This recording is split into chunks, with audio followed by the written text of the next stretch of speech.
This week, international students have a chance to share their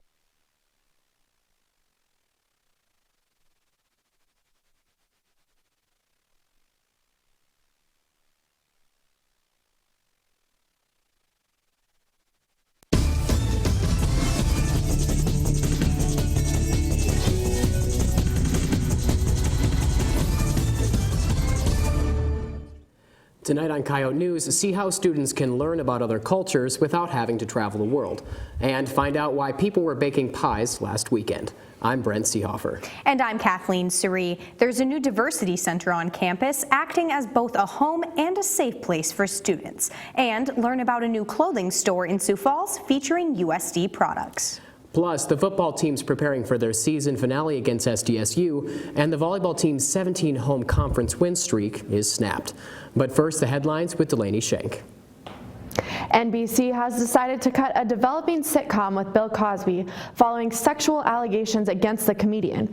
15 women have made complaints, 6 publicly, which have put Cosby in hot water. The 77-year-old hasn't denied any of the allegations. The new NBC sitcom was supposed to have aired next year. Miss World Honduras and her sister were found dead this morning. Their bodies were found in a mountainous area with bullet wounds. The sisters hadn't been heard from since last Thursday. 2 people have been arrested in connection to the deaths. Investigators say more people played a part in the deaths. And those are your headlines. Thanks, Delaney. Many students may dream about traveling the world, but as Coyote News' Sydney Mook reports, you don't have to go too far to experience other cultures. This week, international students have a chance to share their traditions with their peers. International Education Week allows students to experience other cultures right here in Vermilion and has included a cultural fair and a tea tasting earlier this week. International Education Week is a joint initiative between the U.S. State Department and the Department of Education. It promotes programs that prepare Americans for a global environment and that attracts students from around the world to study in the U.S. Global Learning Advisor Anthony Mandela says that his department believes it is important for students to be exposed to other cultures. So we like to bring people together, we like to broaden people's horizons, and we think it's really important as well. Ishfaq Ullah is an international student from Bangladesh. He says that events like these are important because they provide learning opportunities for students who might not be able to travel as much as he has. That's what the world is about. The world is going toward globalization, and that means you need to know about different things, different cultures, different people. Ullah also says that he enjoys traveling because it allows him to experience other cultures. I love learning about different culture, and that's one of the reasons I'm here in America studying. International Education Week will continue tonight with a free global palette dinner in the Muck Ballroom. Thursday will include Caribbean Coyotes in the Muck Pit Lounge, and events will conclude on Friday with a performance of Romeo and Juliet in the Fine Arts Building. For Coyote News, I'm Sydney Mook. And now, Coyote News' Megan Card is live in the Muck with Political Science League Vice President Sam Ruland to talk about the International Film Series. Megan? Thanks, Kathleen. The International Film Series is almost at an end tonight with the award-winning Indian film, The Lunchbox. Thanks for joining me here today, Sam. Well, thanks for having me. So how are the movies chosen for the International Film Series? Well, first of all, the film is chosen by the Political Science Department, mainly by Professor Jepson, who is the PSL Political Science League. He's our faculty advisor, and so it's part of his job. He's part of the international part of the Political Science Department, so he chooses the film in conjunction with, say, other professors like Dr. Shorn. And why is it important for people to watch films that necessarily aren't made in the United States? Well, part of Political Science League's mission or objective, as you would say, is to educate individuals on how government and politics work. And since the International Film Series is part of our international outlook, Political Science League is a nonpartisan organization, so we want to educate people on how, say, government or the culture works in other parts of the world. And so it's kind of not necessarily an American point of view. We want to put people in perspective of the other cultures. And I guess what else can people expect from the Political Science League for the next semester? Next semester, we take our annual trip to Pier. Like I said, we do a two-parter, national and international, so we focus on state in this next semester. Thank you. No problem. That was senior Sam Rulin from the Political Science League, which is hosting the International Film Series. The last movie in the series is tonight at 8 in Farber Hall. Live from the Muck, I'm Megan Card. Thanks, Megan. USD's First Lady was one of the volunteers behind last weekend's Pies for Pets fundraiser. The Vermilion Hy-Vee welcomed Heartland Humane Society volunteers into its bakery to prepare dozens of apple pies. Buckets of apples were sliced on Friday, and shoppers braved Saturday's snowy weather to purchase the finished product. Colette Abbott's been on the Humane Society's board for a year. She says her love for all animals, especially dogs, made her want to do what she could to help. The pies sold for $10 each, and the funds go directly toward healthcare costs for animals surrendered to the Humane Society. Coming up, the new Diversity Center is up and running. Find out what it offers to USD students, and hear what Ted Munster has to say about the state of South Dakota politics. Stay with us.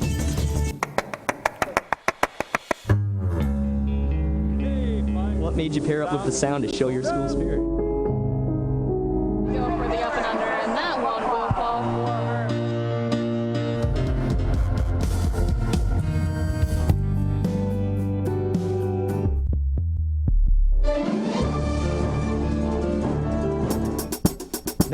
.1 Coyote Radio.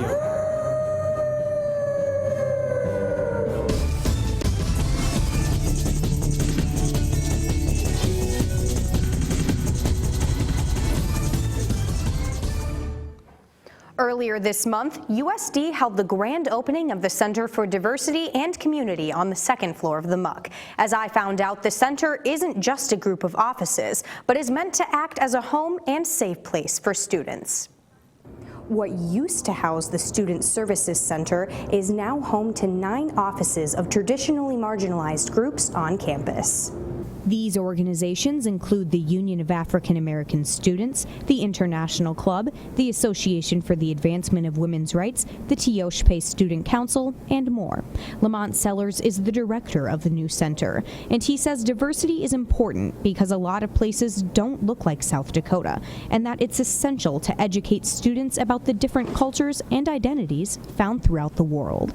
But we also want our students to be able to go out and be prepared for what they will meet when they go to these other places. Students within the center now have a place to hold meetings and events. The space is also meant to continue the traditions of family, friends, and community, even though most of these students are away from home. Kamal Shah is the president of both the Muslim Student Association and the Asian American Student Association, and she says the new center will promote diversity on campus. I think that the university will see how important it is to have the center and to kind of promote diversity on campus, and this is a huge step towards that. Sellers says he encourages students of all races and nationalities to stop by the center and attend the upcoming events. Tomorrow, the Muslim Student Association is hosting a potluck, and on December 10th, there will be an open house for the center featuring chocolates from around the world. The South Dakota State Historical Society and USD's Political Science Department recently hosted a day-long conference on the state's politics. Ted Munster, Chief of Staff for the former Governor Knipe, discussed this year's elections. And while the Republicans took all seats in South Dakota, Munster says this may not be the best thing for the state.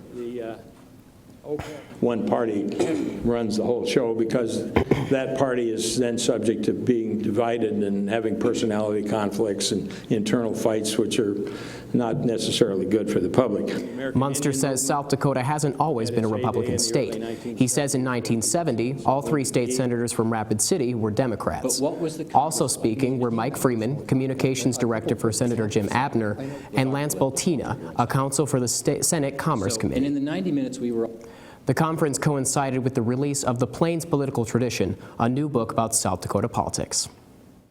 Spectrum brought a group to campus last week that featured performers from all over the country, the Set the Night on Fire drag show.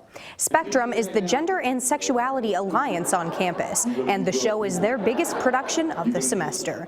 USD alum Martina Shakers hosted the event. The night kept students entertained with not only music and dancing, but with crowd interaction on and off the stage.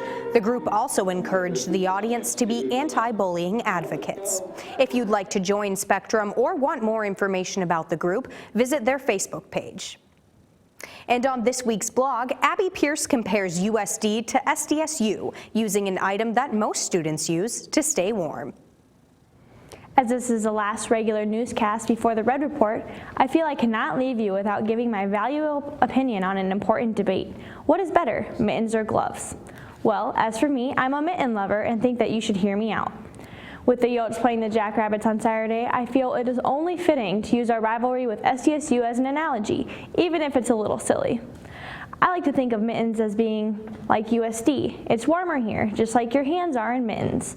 We're further south and thankfully don't get hit with nearly as much snow as Brookings. I also think our campus is more condensed than SDSU's, which is like the fingers all being together and close. This benefits us because we don't have to walk quite as far through the frozen tundra as they do up north. Gloves are like SDSU. Think of the fingers to be like the buildings on campus. With the fingers separated, they get colder because much more surface area is exposed to the cold. It's science. Since they're so spread out, there's that much more space to become frozen solid. Not only are our buildings closer, but I feel like our student body is. I love our Coyote pride and can't wait to see some red filling the stands on Saturday at the football game. Make sure you bring your mittens since we're going to the cold north. For Coyote News, I'm Abby Pierce. Thanks, Abby. Coming up after the break, USD apparel is available at another outlet. Find out where it is and how it benefits the university. And learn what senior music students prepared their entire college career for. Stay tuned.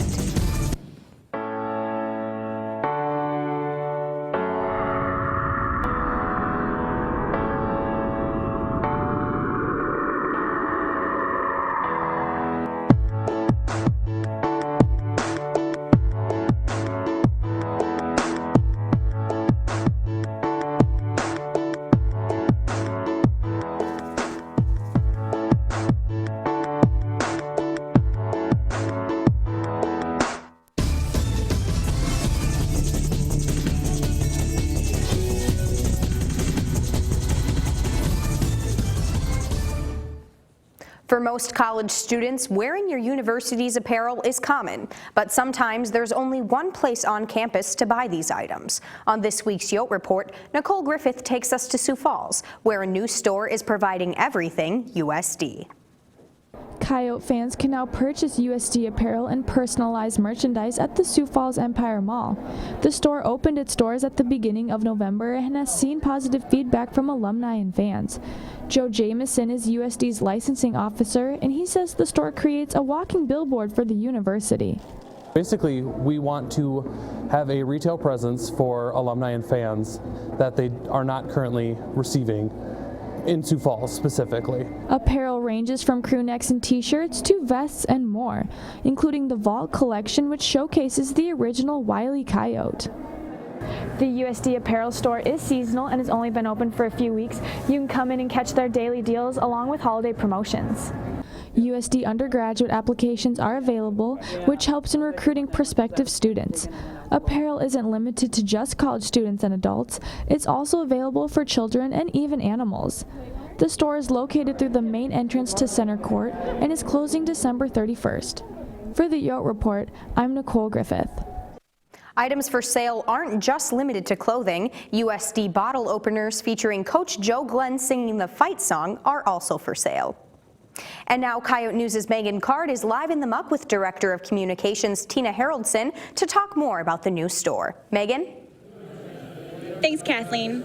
It's been almost 3 weeks since USD opened its holiday gift store in Sioux Falls Empire Mall. Thanks for joining me here today, Tina. Hi. Can you let me know, I guess, why did the university decide to switch from kiosk to an actual gift store?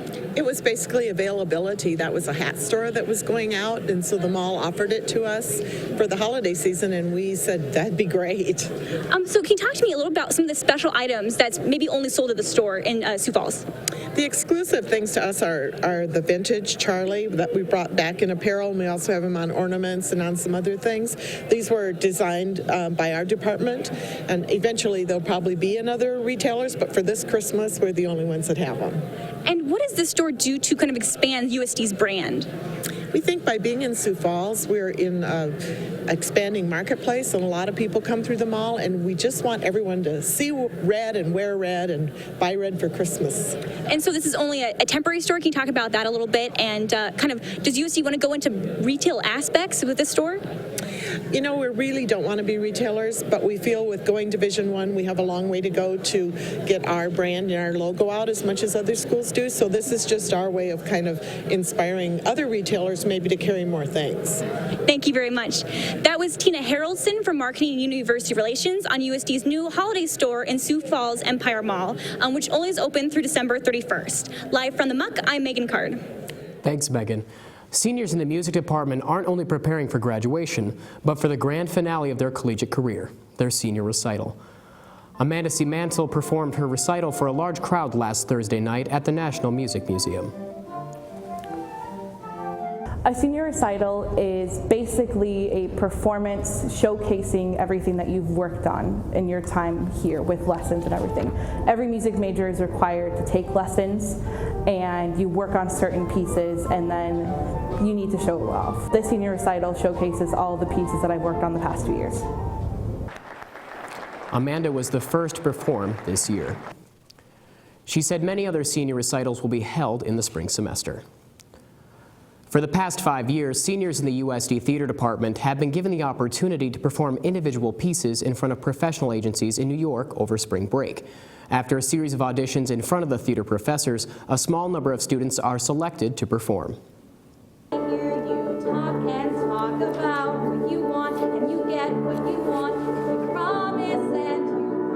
Going to showcase is all about finding pieces that just show you off, like not in like a look what I can do way, but in a this is me kind of a way. From birth, I was taught to believe where there's a will, there's a way. But nobody wrote me into his will, so I had to find my own way. The pieces themselves, each student gets at most 3 minutes for all their pieces combined, and so the pieces are cut down quite a bit, maybe 30 seconds, 30 to 45 seconds per piece, and they'll usually do 2 or 3 pieces, so that's the entirety of their showcase package. It's the doors in your mind that remain locked. To do it here, where it's safe and it's home in Midwestern, and then going to New York, where 20 other people look exactly like you and can do exactly what you can do. All that I'm asking is one perfect moment in time. The students will spend a total of 5 days in New York, with 3 of those spent performing and attending seminars. Students will then get a call back if the agencies select them. Coming up, volleyball is getting ready for the Summit League tournament, and hear why students should get involved in intramural sports. Stay with us.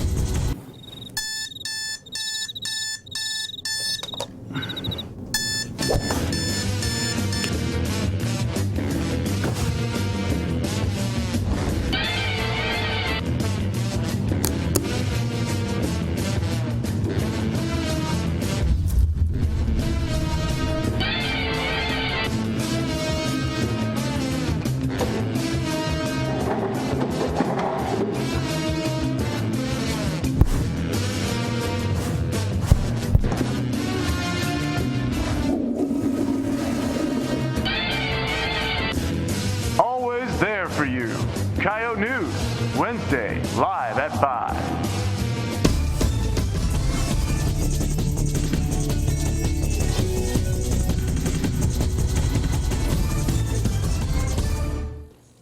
Tonight on Coyote Sports, a USD runner makes school history, and the volleyball team's 17-game win conference home win streak was snapped. I'm Charlie Daldorf. And I'm Erica Arpan. It's November, which means the basketball teams have kicked off their seasons, and hear how their first games went.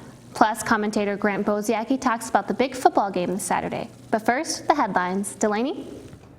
Minnesota Vikings running back Adrian Peterson has been suspended for the rest of the season, announced by NFL Commissioner Roger Goodell. Peterson is suspended without pay after he was charged with child abuse against his 4-year-old son. NFL Vice President Jeff Pash says the decision was made to extend Peterson's time in the league rather than end his career. The Alabama football team jumped from 5th to 1st in the college football playoff rankings after beating previously undefeated and top-ranked Mississippi State. Oregon remained in 2nd, while Florida State is now 3rd, and the only undefeated team left in the Big Five Conference. And those are your headlines. Junior cross-country runner Amber Eichhorn made USD history last weekend as she qualified for the NCAA Division I cross-country championships. She's the first Coyote to compete at the Division I level on the women's side. The championship race is on Saturday in Indiana. Eichhorn and 3 of her teammates were recognized by the Summit League for their academics. To be honored, runners must participate in at least half of the meets and have a GPA above 3.3. Along with Eichhorn, Brent Haas, Isaac Allen, and Katie Whiteson were recognized by the league. USD swept all 4 Summit League Swimmer and Diver of the Week awards this past week. Jacob Knowles and Sam Shett won Swimmers of the Week. Knowles placed in the top four in 3 of his races, while Shett recorded 3 first-place finishes at the border battle. Dustin Jens and Grayson Herding won Divers of the Week. Herding and Jens swept the 1 and 3 meter dives at the border battle. The teams traveled to St. Cloud State on Friday. The football team hosted Illinois State this past weekend. The Redbirds came as the number 7 team in the FCS. USD Kevin Earl threw 2 touchdowns in the first half and ran for 2 more in the second half. And the Coyotes trailed by just 8 early in the fourth quarter. But they couldn't stop Illinois State running back Marshawn Copridge, who had 221 rushing yards and went on to lose 45-26. USD's season's finale against SDSU is the most talked about game on the schedule. Make sure to stay tuned after our newscast today to watch our Coyote vs. Jackrabbit special featuring coaches and players. USD's volleyball team was in action against IUPUI Jaguars Sunday in preparation for the Summit League tournament. The teams fought over the win over 5 sets. Although it was a close game, IUPUI beat the Coyotes. Senior Melissa Furtko says the team is disappointed by the loss, but will take the emotion to move them forward. We're going to use the motivation from the loss to build confidence again and push us to hopefully win the Summit League championship. The loss puts the Coyotes in 3rd place for the final Summit League tournament standings. The defeat was the first conference loss at home for the Coyotes since 2012. They play IPFW in the first round of the conference tournament on Friday. The men's basketball team started the season with a 60-52 loss at Utah Valley before heading out to California to play a Sweet 16 team from last season. USD lost to the Stanford Cardinals 84-73, but were led by senior Brandon Boss with 19 points. The team made 7 3-pointers in the loss and shot just 39% from the field. Coach Smith will look for his first Coyote win this weekend at the Fairfield Tournament in Bridgeport, Connecticut. The women's team started off their season with a road win over Drake, 83-78, thanks to a game-winning 3-pointer by Rochelle Contreras, who led the team with 23 points. The team lost on Sunday at Kansas, 68-60. USD had a 2-point lead with just under 4 minutes left, but Kansas made free throws down the stretch to win. Nicole Steenkamp had 21 points to lead the Yotes. USD will play at Portland State tonight and at Washington tomorrow. USD offers plenty of ways to get students involved on campus, including a variety of intramural sports. Students gathered Tuesday night for their intramural basketball game in the Wellness Center. Many teams simply play their game once a week. The season goes from late October to the end of the fall semester. Students enjoy playing in a competitive co-ed league. Intramurals are beneficial to the student body because they allow students to play sports without being on the university teams, as well as an alternative to a solitary workout routine. I think it's a really easy way to get involved with your friends and stuff, and it's super easy. It's an hour a week, it's not a big time commitment. Though it is recreational, there is still a competitive element to the games. You have your regular season games and you get seeded, and then you go through playoffs, and if you lose one, you're done. Students looking to get involved and break away from their routine can get in shape this school year by joining the next session of intramurals. The Wellness Center website provides further information on all intramural sports. The football team may be having a disappointing season record-wise, but you can throw that out the window because it's Jackrabbit Week. In this week's sports commentator, Grant Boziecki tells you what to expect on Saturday. Welcome, Coyote Nation. I hope you're amped up and ready for the season finale, because it's time to go jackrabbit hunting. Okay, I'll back off a little bit. It's not going to be that easy. It's been a rough year for the football team, and Saturday is just another doozy on the schedule. Luckily, it's a rivalry game, and that means you never know what's going to happen. I have one bit of advice, and it's really not rocket science. Slow down Zach Zenner. Zenner's numbers speak for themselves. He has back-to-back 2,000-yard seasons. He's also ran for 301 yards in the last 2 years versus us. It's going to be a big day for our safeties because they're going to be the ones that really have to stop Zenner from hitting the home runs. With that being said, I'll leave you with a final word from our head coach, Joe Glenn. In the last 2 years, the Jackrabbits have been all over the Coyotes. Maybe we closed the gap a little bit last year in the Dome, but this Saturday at 2 o'clock in Brookings, every Coyote supporter, every Coyote fan, every Coyote student that can get there, come help and cheer the Coyotes on to victory. You heard it, Coyote fans. It's up to you to cheer on the good guys. For Coyote Sports, I'm Grant Boziecki. Thanks, Grant. Coming up after the break, find out why students come to USD and what they think it means to be a Coyote. Stay tuned. Spain is known for many things. It's food, it's dancing, it's bullfighting, and fiesta. Sometimes the classroom just isn't enough. Step outside the classroom. Experience what it's like to go snorkeling in the Atlantic or ride a camel in Morocco. With the Global Learning Program at USD, you can earn credits taking the trip of a lifetime overseas. Experience what you're missing. Experience global learning.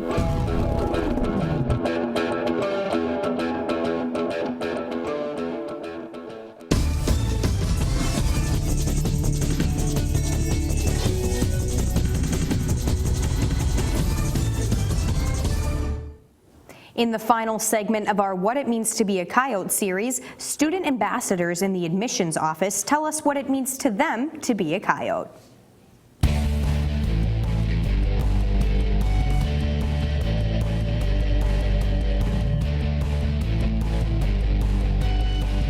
USD has become home to many students, but how did we all become Coyotes?